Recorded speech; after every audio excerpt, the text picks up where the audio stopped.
성경은 창세기 50장 25절. 제가 이제 요셉의 유언이잖아요. 이 설교를 꼭 한번 해보고 싶었습니다. 오래전부터. 그래서 제가 이거를 한번 설교를 해보자 이런 생각을 연초에 한번 25절 여러분도 한번 이런 거를 한번 볼 필요가 있어요. 자, 25절입니다. 요셉이 또 이스라엘 자손에게 맹세시켜 이르기를 하나님이 반드시 당신들을 돌보시리니 당신들은 여기에 올라가겠나 하였더라. 아멘. 할렐루야. 오늘 또 하나님께서 우리에게 좋은 일을 허락하시리라고 믿습니다. 저는 오늘 이제 그 유대인들이 있잖아요. 이런 요셉이 유대인입니다, 여러분. 요셉이 유대인이라고요. 예수님은 뭐죠? 예수님도 사실은 유대인이에요. 이제 그러니까 우리가 이 유대인의 영향력을 어느 정도인가는 알겠죠. 근데 실제로 이제 세계 IQ 테스트를 해보면 한국인이나 유대인이 별반 차이가 없다는 거죠. 근데 역사에 가장 영향력을 미치는 사람들 대부분 유대인들이에요. 그 원인이 어디 있느냐면 이제 우리가 그 여러분이 잘 아는 빌 게이츠 같은 사람, 또 마크 저커부치라는 사람, 또는 이제 스티븐 스필버그 이런 사람들이 다 유대인들인데요.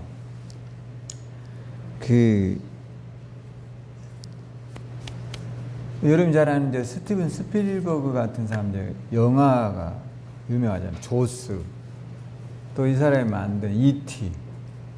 이런 영화가 유명합니다.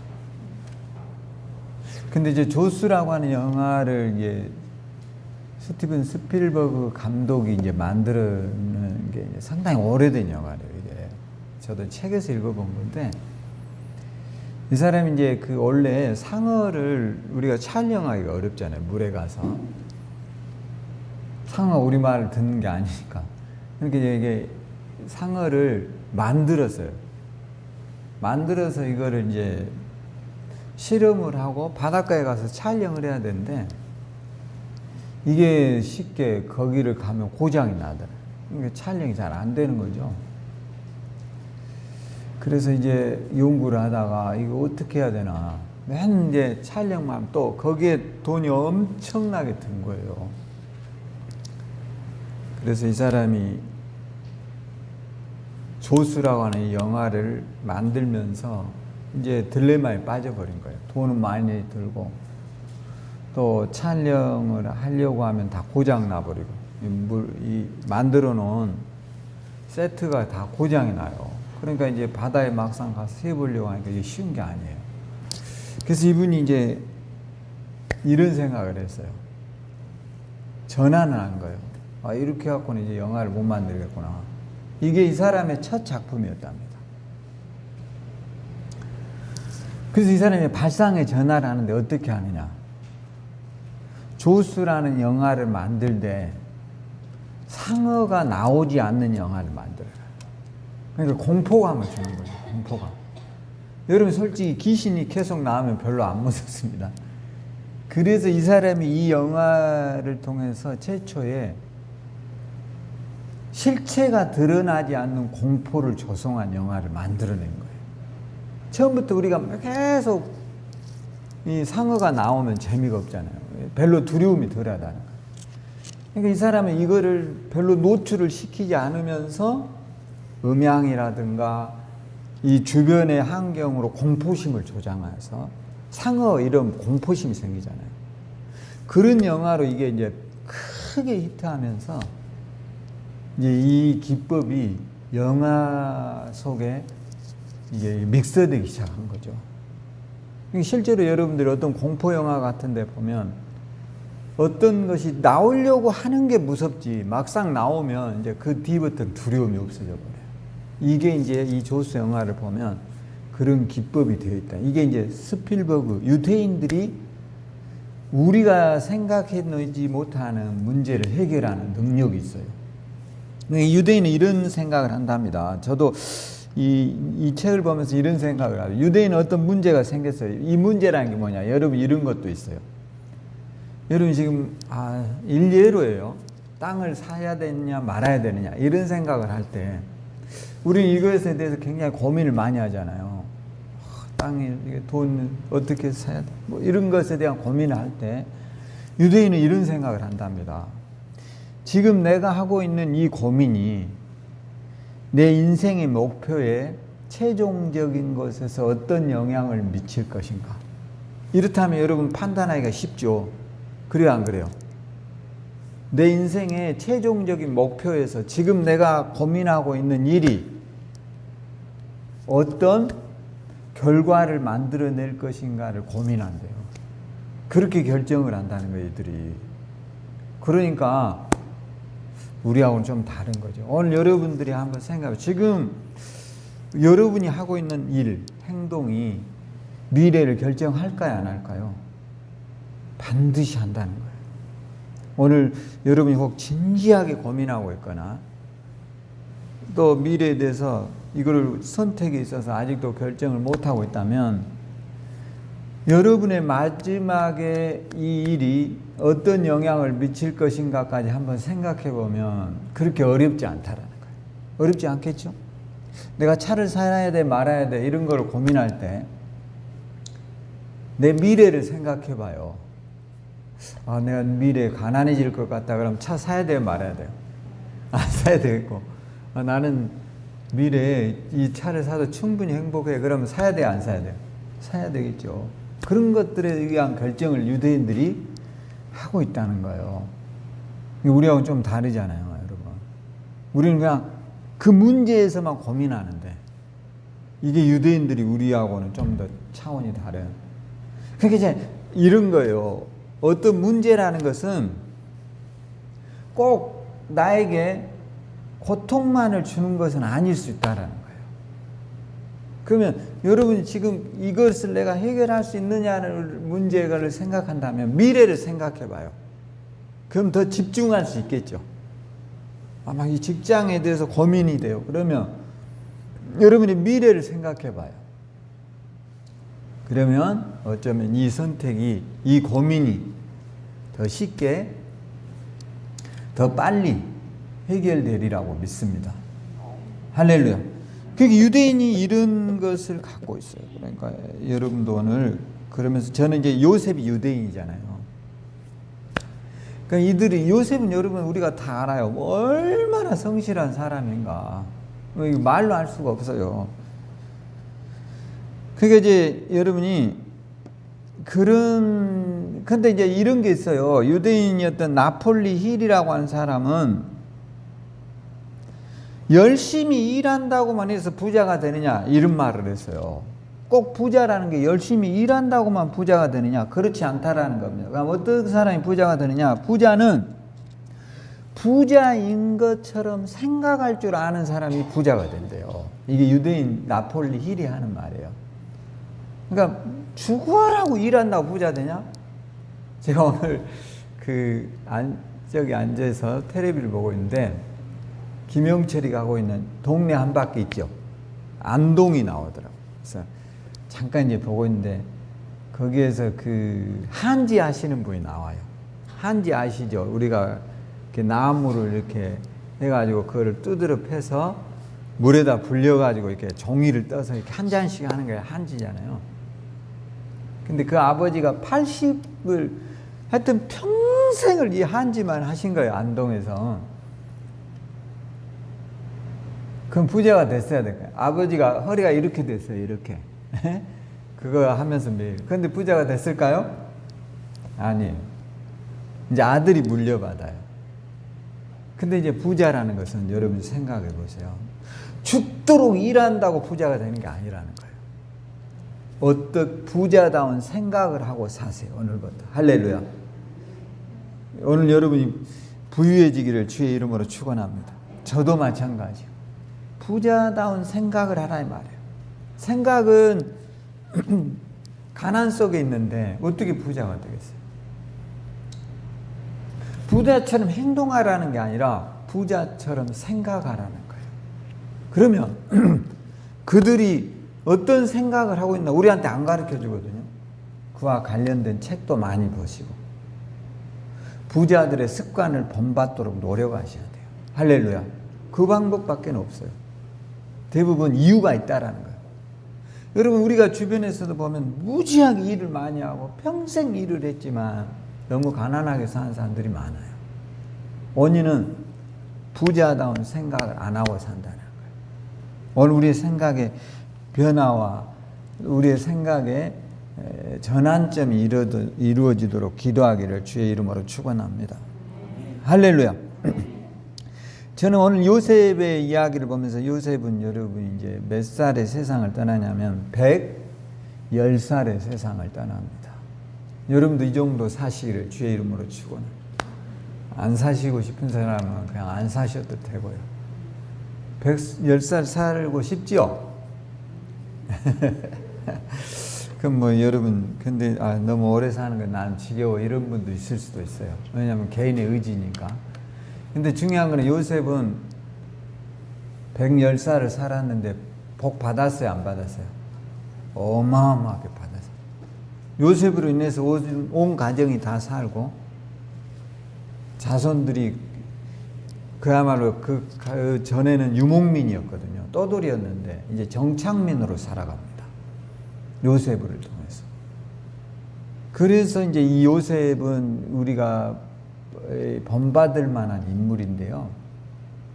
근데 이 요셉이 110살을 살면서 마지막 죽을 때 유언을 해요. 뭔 유언을 하느냐? 너희들이 앞으로 여기에서 살지 못하게 될 것이다. 이 땅을 떠나게 될 때 반드시 내 뭐를 메고 가라게요? 해골, 뼈를 가지고 가나안 땅으로 가라 이런 이야기래요. 참 신기하죠? 저는 이게 왜 이야기를 제가 머릿속에 뒀냐면 우리 아버님이 돌아가셨어요. 그런데 제가 우리 아버님이 돌아가셨을 때 원래는 저는 마음이 우리 고향에 우리 아버님이 사신 마을에다가 모시고 싶었어요, 사실은. 근데 제가 둘째니까. 근데 우리 집안들이 이미 다 낙골당을 만들어 놓으셨어요. 박씨들이, 밀양박씨, 뭐 매파들 있잖아요. 이분들이 이걸 만들어 놓은 거예요. 그래서 아버님을 하장하고 그 유고를 그리 모셔다. 이제 우리 아버지 원래 고향 해남으로 갔거든요. 전라남도 해남 아시죠? 거기가 우리 아버님 고향이에요. 근데 나는 좀 이제 그게 조금 뭐 걸리더라고요. 왜냐하면 우리 아버님이 기독교인인데 저분들은 교회를 안 다니시는데 왜 저리 할까? 근데 뭐 이미 사람이 갑자기 돌아가시면 정황이 없잖아요. 에? 정황이 있어요, 없어요? 없어. 그러니까 미리서 유언을 잘해야 돼요, 여러분. 우리나라 사람들이 죽음을 굉장히 터부시하고 나에게 절대로 안 일어날 것으로 알지만 그거는 잘못하는 거예요. 기독교인의 사고는 죽음이 매우 밀접해 있어야 돼요. 그런다고 죽는 게 아니에요. 어떤 사람은 죽은 이야기하면 굉장히 싫어하거든요.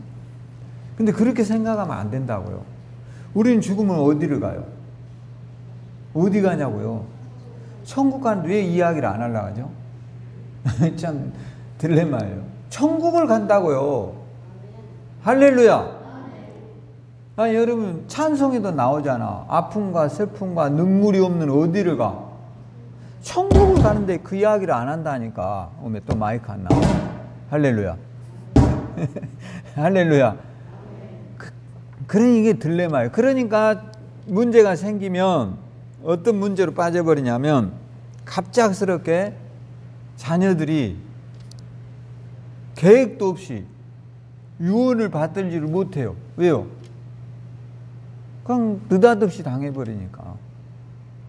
그러니까 우리 아버님도 이제 기독교인이었는데 문제는 기독교인의 그 집안에 박씨들이 만들어 놓은 낙골당으로 가셨어요. 근데 그리 가다 보니까 제가 이제 한 가지 문제가 생기더라고요. 쉽게 가보지를 못하는 거예요. 멀리 우리하고는 엄청 떨어져 있진 않아요. 근데 지금 거기 우리 작은아버지랑 다 생존해 계시거든요. 그러니까 이제 제가 가게 되더라도 잘 못 가요. 왜냐하면 빈손으로 또 가기가 쉽지 않거든요. 나한테 이제 여러분이 보면 아 이제 싸가지 없는 놈이네 이럴 수 있는데 그게 참 어렵더라고요. 가면 또 우리 아버지 거기 낙골당만 갔다 올 수 없잖아요. 그러니까 이제 여러 가지 부담이 되는 거예요. 그래가지고 못 간 게 굉장히 한 몇 해 됩니다. 이렇게 된 거예요. 그래서 제가 이제 가족들에게 이야기를 했어요. 우리 아버님은 기독교인이 됐으니까 우리가 수목원 같은 데다 아버님 모시자. 그랬더니 다 반대를 해버려요. 형제간들이. 그러니까 내 마음대로 안 되는 거예요. 그래서 제가 그러면서부터 성경을 보면서 아 이게 살아있을 때 정확하게 유언을 해야 되겠구나. 왜냐 뭐 죽어서 아무러면 어때 이럴 수 있거든요. 근데 그럴 문제는 아닌 것 같아요. 제가 성경을 보니까 왜 요셉이 죽으면 끝인데 왜 자기의 해골을 가지고 가라고 하냐 이 말이에요. 그럴 이유가 하나도 없잖아요. 제가 그러면서 성경을 왜 요셉은 이런 것에 집착했을까 이런 고민을 제가 이 목사다 보니까 하게 된 거죠. 그래서 성경을 찾아보니까 그럴 만한 이제 이유들이 여러 군데 등장을 합니다. 오늘 우리가 읽었던 보면 25절 50장 25절 한번 봐볼까요? 다시 요셉이 또 이스라엘 자손에게 맹세시켜 이르기를 하나님이 반드시 당신들을 돌보시리니 당신들은 여기서 내 해골을 메고 올라가겠다 하라 하였더라. 이제 유언을 하는 거죠.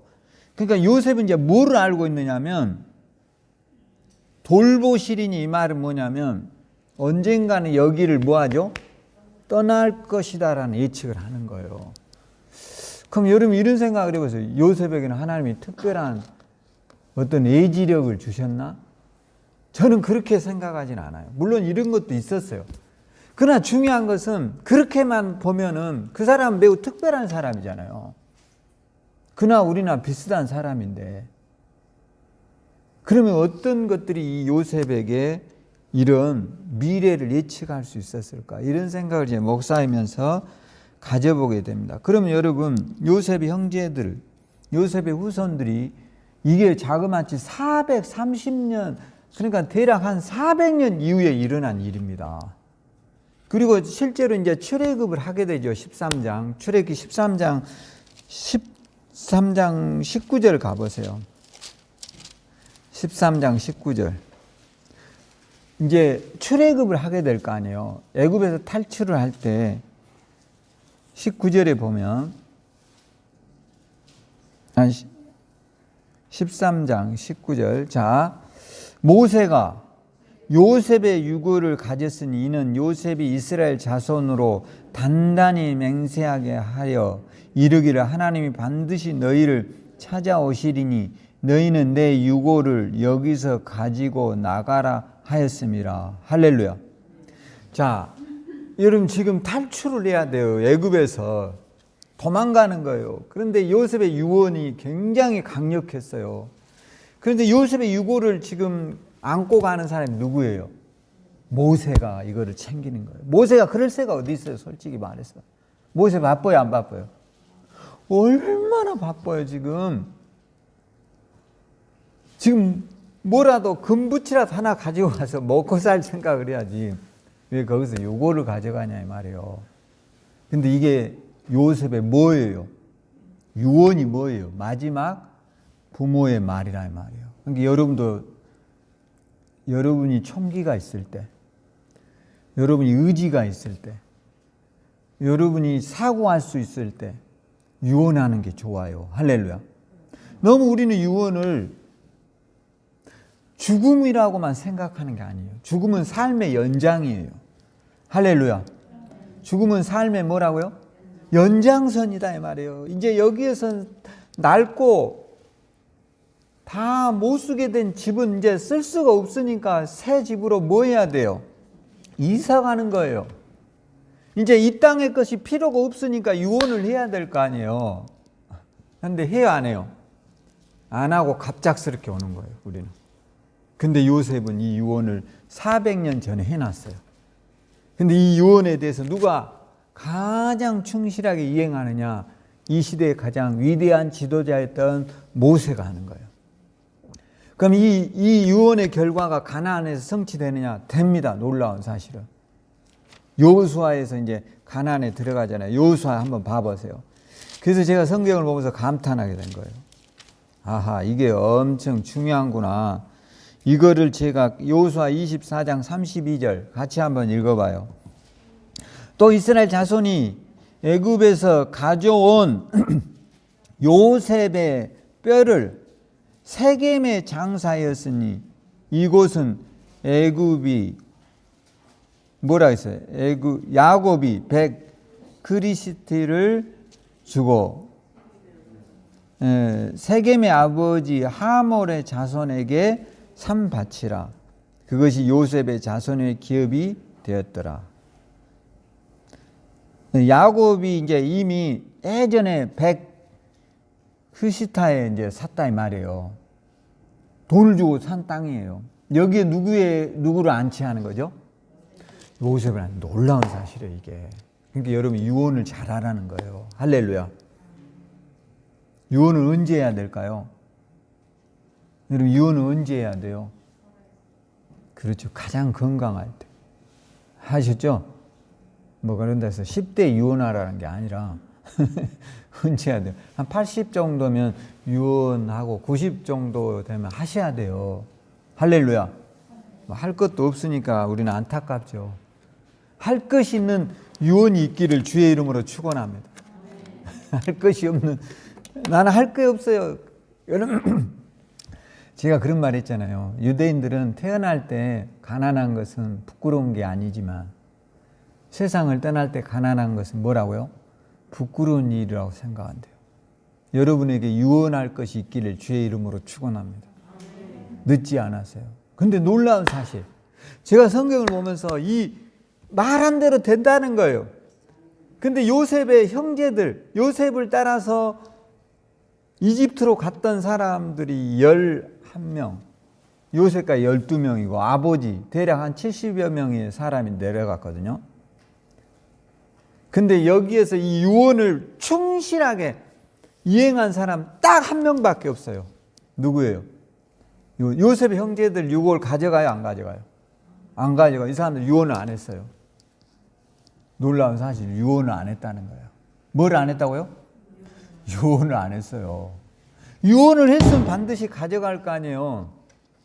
근데 유언을 안 한 거예요. 그러니까 그들은 어디에 있어요? 그들의 무덤은 지금 어디에 있어요? 애굽에 있겠죠. 근데 제가 이거를 알게 된 거예요. 아하, 이게 굉장히 심각하구나.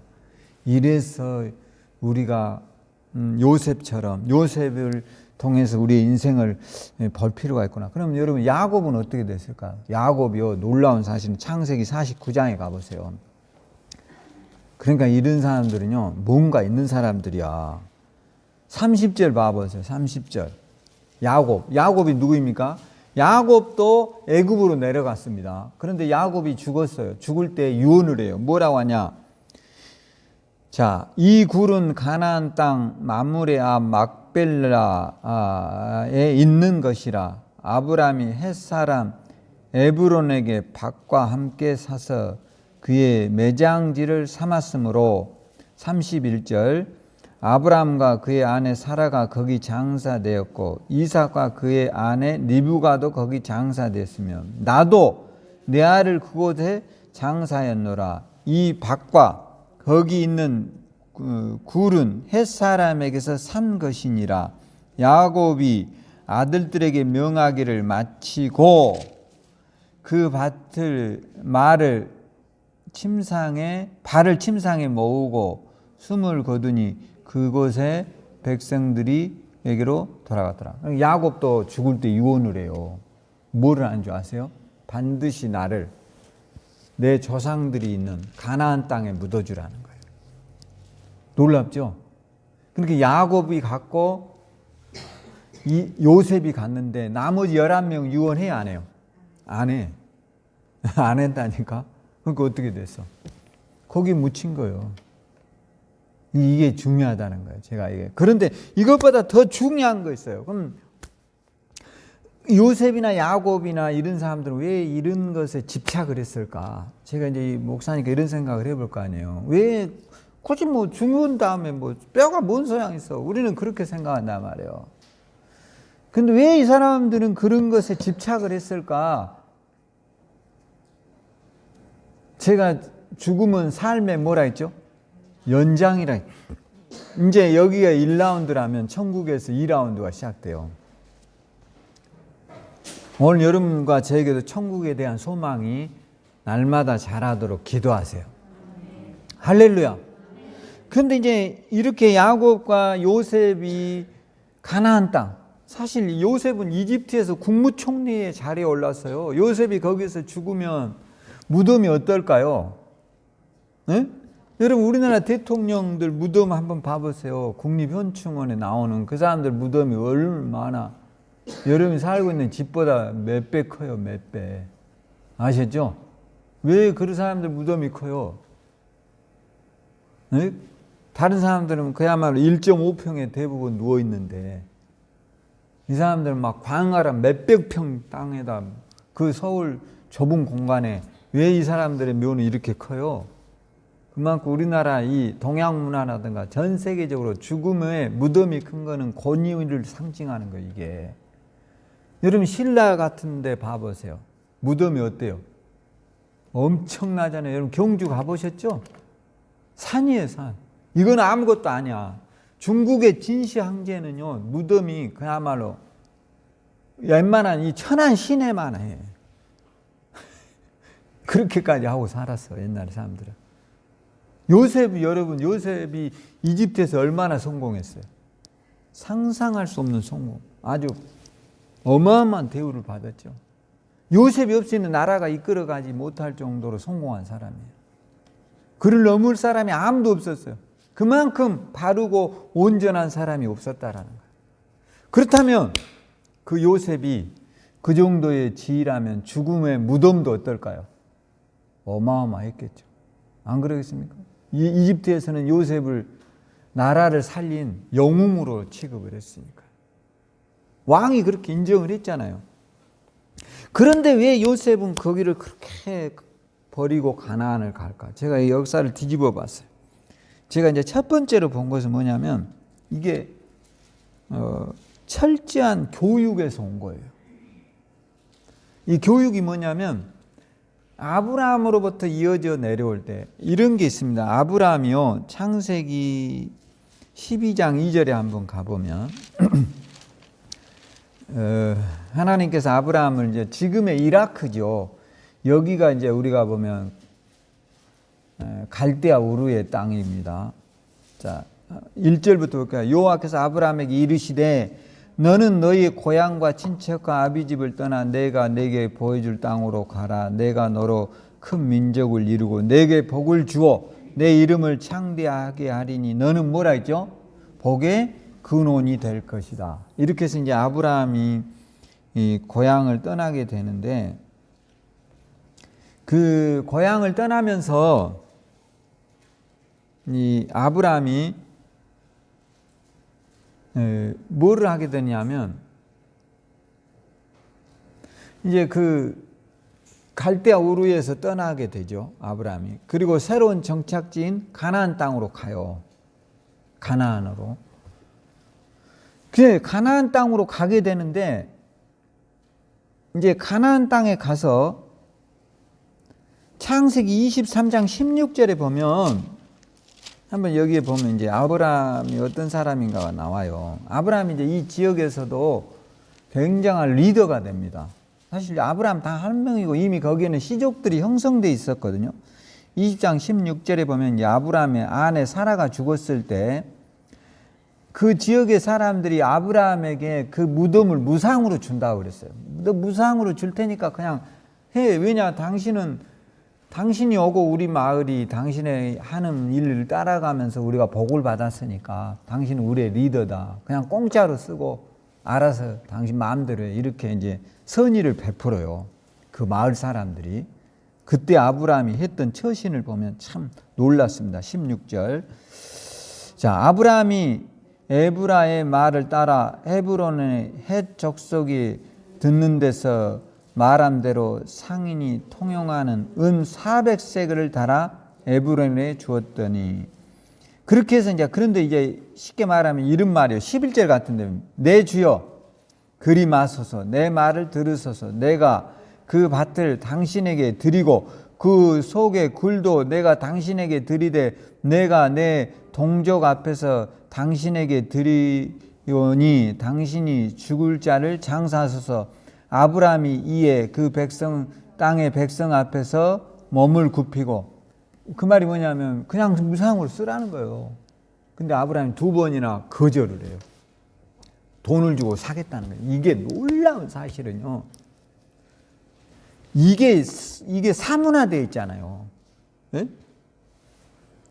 그러니까 아브라함이 공식적으로 돈을 주고 400데나리온의 돈을 주고 이 가나안 땅에서 땅을 샀다. 이게 근거가 되어가지고 나중에 어떤 일이 벌어지냐면 이스라엘 사람들이요.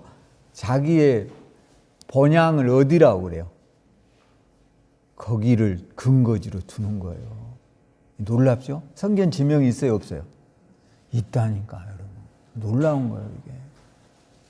그러니까 이제 이런 일을 하고 있다는 거예요. 그러니까 공짜로 살았으면 어떻게 됐겠어? 우리 같으면 그때는 좋지. 서로 관계가 좋을 때는. 그런데 이게 뭔 소용이 있어? 공문이 사문화되어 있지 않는데. 근데 아브라함은 이런 것까지를 내다보고 그때 시세 가격으로 딱 쳐서 준 거예요. 너희들이 선의를 베풀지만 나는 이거를 돈을 주고 사겠다는 거예요. 그리고 훗날에 그의 후손들이 다 흩어져서 이제 각 세계 뭐 독일 뭐 러시아 우리가 체코 유럽에서 주로 유대인들이 거의 핍박을 많이 받고 살고 있을 때 1948년도 유대인들이요 이스라엘 땅을 찾은 근거가 이런 데서 든 거예요. 우리의 조상의 땅, 아브라함이 사놓은 땅, 이것을 우리가 찾겠다는 거예요. 그 시오니즘이 여기에서 출발하는 거예요. 놀랍죠? 이런 여러분에게 지혜가 있도록 기도하셔야 돼요. 무상이라고 무조건 좋은 게 아니에요. 공짜라고 무조건 좋은 게 아니라는 거예요. 이들은요, 놀라운 사실은 미래를 알고 있었어요. 오늘 여러분도 미래를 알 수 있는 영안을 열어달라고 기도하세요. 저는 이제 이런 것들이 왜 가능하냐면 철저하게 하나님을 믿은 사람들이에요. 할렐루야. 하나님은 인생이 아니시니 시건하지 아니하시고 인자가 아니시니 후회가 없으시다. 하나님 우리같이 후회하고 이런 게 아니에요. 먼 미래로 보면 여러분 승리하게 돼 있어요. 할렐루야. 너무 괴로워하지 마세요. 너무 답답해하지 마세요. 오늘 여러분이 고민하는 일 반드시 해결되리라고 믿습니다. 그러니까 유대인들이 아까 제가 그랬다잖아요. 어떤 문제가 생길 때 유대인은 내 최종적인 인생의 미래에 이 문제가 어떤 영향을 미칠 것인가를 생각하고 판단한다는 거예요. 오늘 여러분도 한번 그런 결정을 하셔서 누가 공짜로 준다고 할 때 뭐 해야 돼요? 너무 공짜만 좋아하지 말고 그때 조금이라도 다운해서 계약을 해서 사문화해 놓으라 말이에요. 할렐루야. 아이고 공짜니까 좋아. 그러고만 넘어갈게. 실제로 교회가 저기요. 우리 여기 아는 목사님이 저기 독립기념관에 자녀들이요. 땅을 기부를 했어요. 그러니까 이제 그때만 해도 뭐 그런 땅들이 그냥 뭐 아무것도 아니겠죠. 그냥 동네 논시바시니까 못 쓰니까 여기다 목사님 교회 지으세요. 목사님 아이고 고맙습니다. 교회 지어놓고 4배로 뒀어요. 누 땅이에요 실제로는. 그 자손들 땅이에요. 교회는 계속 이어가고 있어요. 10년이 지났어요. 목사님이 돌아가시고 후임자가 왔어요. 근데 거기가 독립기념관이 서고 막 아파트가 쓰더니 땅값이 어떻게 되죠? 뭐 그냥 주워버린 땅인데 이제 이게 상황이 달라졌어요. 평당 500만 원씩 가는 거예요. 그게 자손들이 땅 찾기를 해가지고 교회는 어떻게 됐을까요? 뺏겼어요. 아브라함의 지혜를 배워야 돼요. 할렐루야. 그때는 아무것도 아니에요. 그냥 준다 할 때 내가 5만 원에 삭해서 줬으면 끝나는 건데 이렇게 되는 거예요. 세상이. 그게 사문화되어 있지 않으면 끝나는 거예요. 근데 아브라함은 이걸 알고 있었어요. 이 사람들에게 2번이나 부탁을 해요. 그냥 살라고 하는 거예요. 2번이나. 근데 아니라는 거예요. 내가 정당한 대가를 지불하겠다라는 거예요. 오늘 여러분도 미래를 내다보는 결정을 해야 돼요. 할렐루야. 멀리 보란 말이에요. 너무 손해본다고 생각하지 말아야 말이에요. 반드시 우리에게 좋은 날이 찾아와요. 할렐루야. 근데 이 아브라함으로부터 이어졌던, 그 다음에 그 아들 야곱도, 그 아들이었던 요셉도 이 약속을 이어가고 있어요. 이들은 이거를 진지하게 들었다는 거예요. 그 다음에 기담아 들었다라는 거예요. 이 약속은 반드시 이루어질 것으로 요셉은 믿고 있었어요. 이게 중요해요. 그런데 요셉을 따라갔던 11형제는 그걸 해요, 안 해요? 안 해. 그러니까 문제가 오는. 제가 그러면서 설교 준비를 하게 된 거예요. 아, 이게 참 중요하구나. 오늘 여러분들도요, 선산 물론 좋아요. 저도 우리 아버님이 선산인데 나는 거기에서 뭐 시제 지내고, 우리 아버님 기독교인이잖아요. 근데 거기다 놔두니 내가 부담이 상당히 돼요. 우리 아버님을 어떻게 하면 고향, 우리 아버님이 그래도 믿음의 조상인데 거기다 놔둬야 되는가. 근데 제가 설득을 못 시켰어요. 제 형제들을. 근데 저는 요셉을 보면서 거기에 대한 불확실성이 굉장히 많아요. 이건 좋지 않다는 거. 그래서 우리 형제들이 그런 말 하더라고요. 작은아버지, 우리 작은아버지랑 대단한데 이분들이 세상 떠나면 아버지 모시고 오자. 그리고 그렇게 쉽지 않아요. 한번 모셔놓으면. 그러니까 여러분들도 건강할 때 너무 죽음을 끝으로 보지 말고 인생의 연장선상으로 보셔서 이제 후반전을 또 천국에서 행복하게 살 것을 고민해야 돼요. 할렐루야. 그런 여러분이 돼야 돼요. 그리고 그런 이야기를 하면 막 굉장하게 거부감을 가져요. 그럴 필요가 없어요. 너무 그런 것을 거부할 필요 없다고요. 우리는 오늘 저와 여러분이 주님이 부르면 어디 가요? 천국에 가는 거예요. 인생의 후반이 시작돼요. 얼마나 좋아요, 여러분. 할렐루야. 그런 천국이 기다리고 있다는 것을 잊지 마시기를 주의 이름으로 축원합니다. 그러면서 이제 제가 가장 중요하게 여긴 게 뭐냐면 단순히 교육의 문제이겠냐. 저는 여기서 한 가지를 더 생각해 봤어요. 뭔 생각을 해봤냐면 요셉이 가지고 있는 게, 요셉이 왜 이렇게 이집트에서 그렇게 성공한 사람임에도 불구하고 자신의 유고를 반드시 가지고 가라고 유언을 했을까? 저는 이게 선지자적인 사명이 있었다는 거예요. 옛날에 사람들은요, 놀라운 사실은 이 선지자적 사명이 있었어요. 선지자적 사명이 뭐죠? 미래를 꿰뚫어 보는 능력이 있어요. 오늘 이제 우리가 이게 없어져 가지고 문제가 되는 거예요. 이게 뭐 요셉에게는 있었다고요. 오늘 여러분도 선지자적 사명이 있도록 기도하셔야 돼요. 할렐루야. 만약에 요셉이요, 이 생각을 해보세요. 이집트에서 지금 화로운 무덤이 있었겠죠. 거기에 요셉이 묻혀 있었다면 요셉은 어떻게 됐을까요? 여러분 한번 생각해 봤어요? 어떻게 됐을까요? 아마 작살 났을 가능성이 많아요. 나올 때 어떻게 나왔어요? 이집트가 거의 멸망해 버렸어요. 홍해를 건널 때 이집트의 왕이 분노해서 쫓아왔어요. 그리고 어떻게 됐어요? 그 이후에 보면 이들이요, 이 이스라엘 사람들을 죽이려고 말 타고 쫓아왔다가 홍해 바다에 다 수장돼 버렸어요. 그리고 왕만 살아서 돌아갔거든요. 그 이후에 그 나라가 패망했어요. 그들이 그 모든 문제를 누구에게 돌릴까요? 나중에 다 누구에게 돌릴까요? 그 책임을 반드시 누군가를 찾아야 될 거 아니에요. 그 책임을 누구에게 전가해야 돼요? 요셉이죠. 요셉. 요셉이 이걸 알고 있었던 거예요. 놀라운 사실은. 그럴 거 아닙니까? 이집트가 멸망하고 그 군인들이 다 수장되어 가지고 왕이 면목이 없잖아요. 돌아와서 그 책임의 전가를 누구에게 져야 돼요? 요셉이죠. 요셉. 요셉이 이렇게 해서 우리를 이런 것은 이제 죽었지만 죽은 사람을 무덤에 꺼내서 처형하는 게 있었어요. 이걸 뭐라 하는 줄 알아요? 부관 참시라고 그래요. 죽었는데 다시 무덤에서 꺼내가지고 목을 잘라요. 그걸 부관 참시. 우리나라에도 여러분이 잘 아는 그 이정재가 연기했던 그 유명한 거 있잖아요. 수양대군. 그 내가 왕이 될 상이요 이런 거 있잖아. 이정재가 그거 물어보잖아. 예? 근데 수양대군을 왕으로 만든 사람이 누구이죠? 한명회입니다. 한명회. 한명회 아시죠? 역사 공부해보면 유명한 사람이잖아요.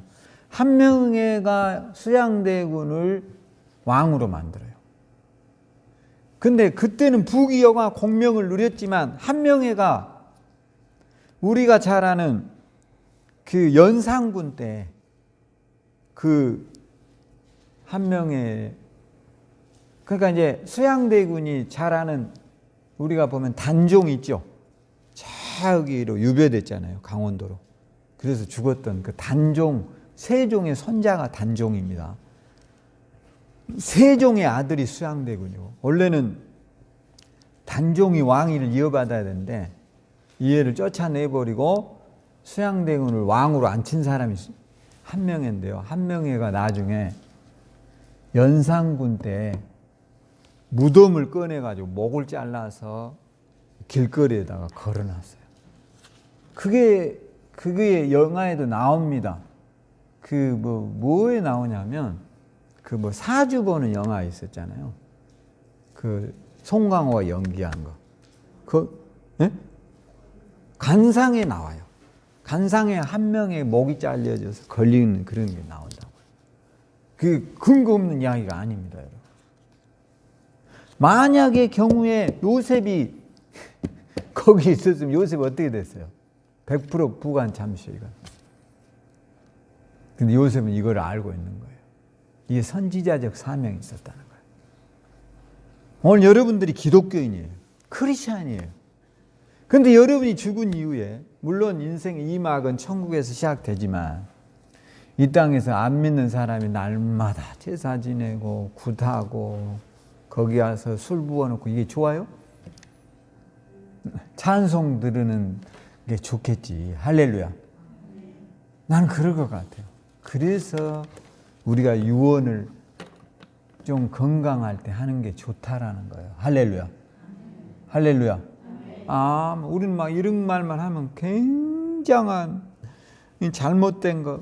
제가 그래서 이 옛날 사람들은 우리하고 다른 뭐가 있었냐면 열왕기하 7장 같은 데도 한번 가보세요.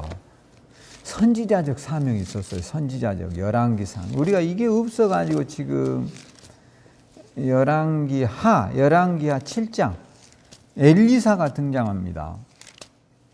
근데 여러분 보면 이런 사람들은요 굉장한 능력이 있습니다. 열왕기하 7장 2절에 보면 이 아람 군대와 이스라엘이 이제 굉장히 많이 싸울 때인데요. 한번 봐볼까요? 그때 왕이 그의 손에 의지하는 자 곧 한 장관이 하나님의 사람에게 대답하여 이르되 하나님께서 하늘의 창을 내신들 어찌 이런 일이 있으리까? 엘사가 이르되 내가 내 눈으로 보이리라. 그러나 그것을 먹지는. 아람 군대들이 이제 이스라엘을 싹 포위해 가지고 식량이 다 떨어져서 이제 다 죽게 생겼어요. 근데 엘리사가 이런 이야기를 해요. 내일 되면 먹을 것이 그냥 지천에 깔려서 이제 빵이 너희들이 마음대로 살 수 있는 세상이 올 거야. 그러니까 장관이 이런 말이에요. 하나님이 창을 내신데 그게 가능하겠냐? 그런데 엘리사의 말대로 돼요, 안 돼요? 됩니다, 여러분. 이게 선지자적인 사명이에요.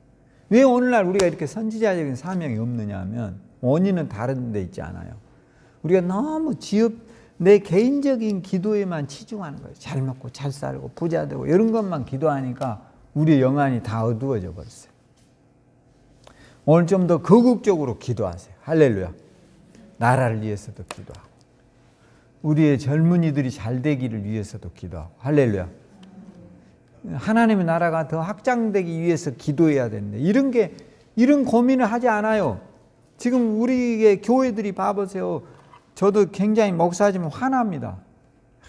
코로나 일으키면 교회가 나오니까 나는 요즘 교회를 누가 테러하는가 이렇게 걱정이 돼요. 우리 교회 같은 데는 방역 수칙을 잘 지킨대요. 이렇게 안 지키고 하여튼 문제를 일으키는 집단들이 전부 내가 이번에도 보니까 그 국제학교에 뭐 마이클 조라는 사람도 제가 CBS에서 방영한 거를 이렇게 찬찬히 봤는데 완전히 사기꾼이지만 다 여러분 그 사람들은요 필리핀에서 뭐 신학교를 다녔다는데 출처도 필리핀에서 신학교를 다녔대요. 그런데 그런 사람한테 열광해서 수많은 목사의 자식들이 거기 가서 공부한다고. 정신을 차려야 돼요. 정신을. 할렐루야. 우리가 정신을 못 차리니까 그따위 짓을 하고 사는 거예요. 그래가지고 거기에 해서 지역사회에 큰 지금 그 사건만 안 터졌으면 코로나 거리두기 2단계로 떨어졌을 건데 또 문제가 생기는 거예요. 그런 문제가 꼭 터져요. 꼭 이놈 이단들이. 그 사람이 기자가 당신 어디 학교 나왔냐? 말 안 해요. 어디 대학 나왔냐? 말 안 한다니까? 왜? 떳떳하면 말해야 될 거 아니에요. 당신은 어디 소속의 선교사냐도 말도 안 해요. 여러분 그런 사람이 굉장히 신앙이 좋은 것 같지만 자세히 들여다봐 보세요. 그게 돈벌이잖아요. 돈벌이. 얘들 한 명에 100만 원씩 받고 거기에 있는 숙식비 다 받으면 1년이 뭐 4천도 더 들어간대요. 이런 나라가 어디 있어요, 여러분? 거기 나온다고 고등학생이 되는 게 아니에요. 매일 성경 보고 막 그렇게 신앙이 좋대요. 저는 그런 거를 훌륭한 신앙으로 보지 않습니다. 훌륭한 신앙이는 오늘 우리 앞에 당면할 많은 문제를 안고 기도하고 인내하고 참고 나가는 것이 그리스도인이에요. 할렐루야. 아니 동떨어져서 저기 산에서 살아야죠. 그런 집단을 만들라는 거예요. 여러분 그게 대표적인 게 미국의 몰몬교들이에요. 몰몬교들. 자기들만의 신앙을 추구하고 막 미국인이면서 우리나라에 그 양복 입고 와서 전도하는 애들 있잖아요. 젊은이들. 그 애들이요. 일부 다처제예요. 그게 기독교인의 사고예요? 잘못되어 있죠. 다 여러분 어딘가에 보면 너무 맹신적이거나 지나치게 세상에 대해서 비타협적인 집단들 얘들은요 들여다보면 전부 다 사이비들이에요. 그 정도는 우리가 분별할 줄 알아야 돼요. 할렐루야. 우리 이 땅에 살아가면서요 그렇게 초월자로 사는 게 아니에요. 그건 다 거짓말이에요. 생 거짓말. 사기예요. 그런 초월자가 어디 있어요, 여러분? 바울 사도도 오라 나는 뭐라 했어요? 공고한 사람이다. 다 사람이 그렇지 어떻게 초월하고 살아요, 세상을. 오늘도 우리는 끊임없는 많은 고민과 많은 문제 앞에 산적한 문제를 해결해야 될 인간이잖아요. 그렇게 살려면 저 자연인으로 살아야죠. 근데 그놈들은요 말은 그렇게 하는데 뒤에서는 뭐예요? 돈을 진짜 억수로 받아요. 억수로. 1년에 4천, 5천씩 받아가요. 이게 말이 돼요? 그러면서 창교육을 한다는 거예요. 아, 우리나라 고등학교까지 뭐예요? 무상교육인데 이런 바보들이 있다니까. 나는 그런 사람들이 신앙이라는 데 대해서 매우 비애감을 느껴요. 이게 말이 되냐 이게. 그리스도인이 저렇게 해야 되냐 이거예요. 그러다 보니까 저런 데 빠져가지고 문제 속에서 또 나라의 말도 안 듣고 우리의 교회가 건강한 것을 감사하세요. 그리고 우리가 그런 분별력을 갖고 사자. 할렐루야. 여러분의 손자가 아무리 이쁘고 훌륭해도요 그렇게 나약한 인간으로 만들어서는 아무것도 못해요. 세상은 다 문제투성이고 그 문제를 어떻게 슬기롭게 대처하느냐는 우리 그리스도인의 면역력에서 나와야 돼요. 할렐루야. 우리가 그걸 동떨어져서 살 수 없는 거예요. 그렇게 광적으로 예배하고 그런 것만이 대단한 신앙인으로 생각하고 착각하지 말란 말이에요. 그럴 때도 있어야 하지만 현실 앞에서 열심히 일하고 살아가야 할 때도 있는 거예요. 할렐루야. 그런 거를 너무 우리가 훌륭한 신앙인으로 착각, 이게 기도원주의, 영지주의라든가 중세시대에 이런 잘못되어 있는 중세시대 신앙으로 지금 회귀하는 거예요. 그렇지 않아요. 하나님은요, 우리에게, 여러분과 저에게 지성과 이성을 주셨어요. 할렐루야. 분별하고 판단하라는 거예요. 그렇게 해서 하나님 잘 믿고 천국에 서야 돼요. 할렐루야. 오늘 저와 여러분이 요셉을 통해서 다른 거 없어요. 선지자적인 사명을 깨닫고 사는 거예요. 내 미래를 생각하라 이 말이에요. 오늘만 사는 인생이 아니잖아요. 우리는 10년을 내다봐요. 할렐루야. 100년을 내다봐야 돼요. 100년을 100년은 고사하고 내일도 못 내다보니 이게 큰일이지. 오늘 여러분 이제부터 좀 멀리 봐요. 할렐루야. 어떻게 보라고요? 제가 유대인이 얼마나 지혜로운가에 대한 이야기가 있는데, 이런 게 있어요. 요거 하고 이제 마칠게요. 유대인이 사업을 하다가 고리대금을 쓰게 돼. 사채를 쓴 거야. 우리 책을 말하면. 사채를 썼는데 갑자기 사업이 잘못됐어요. 그럴 수 있잖아요. 이게 사채업자가 악랄한 거예요. 그래서 이놈이 이제 이 유대인에게는 굉장히 미인이고 잘생긴 애동딸이 하나가 있어요. 이 사채업자가 50이 넘은 놈이 돈을 못 갚게 되면 네 애동딸을 내 첩으로 주라. 이런 조건이네요. 그러니까 이게 참 굉장히 이제 딜레마. 갚으려고 하지만 이제 안 돼요. 이게 돈이. 이게 딜레마에 빠졌어요. 그래서 딸에게 이야기를 했어요. 이제 내일이면 그날이 와요. 가야 돼. 어쩔 수 없는 상황이야. 딸이 울면서 이제 가게 됐어요. 근데 딸로서는 이제 방법이 없는 거죠. 왜냐, 아버지가 자기를 이렇게 귀하게 길러줬는데 이제 돈을 갚지 못하면 사채업자한테 끌려가서 그 사람의 처벌해야 되는 이런 불행한 상황이 전개돼요. 그래서 이 유대인 딸이 그 사채업자를 찾아가서 결판을 지러 갑니다. 뭐 하러 가느냐? 내가 당신의 아내가 돼야 한다는 이런 것에 대해서 나는 받아들일 수 없지만, 제가 그렇게 되기 전에 당신하고 한 가지 게임을 하고 싶습니다. 어차피 될 바에는 내가 이거라도 해야 억울하지 않겠다. 그러니까 사채업자가 좋다. 어떤 조건이든 줄어들겠다. 그래서 이 딸이 이런 이야기를 하죠. 여기에 흰 돌과 검은 돌이 있는데, 만약의 경우 이 둘 중에서 흰 돌이 나오면 당신은 아버지 집과 아버지의 빚과 나를 탕감해 주세요. 근데 검은 돌이 나오면 흔쾌히 난 당신의 첩이 되고 이제 당신에게 팔려가겠습니다.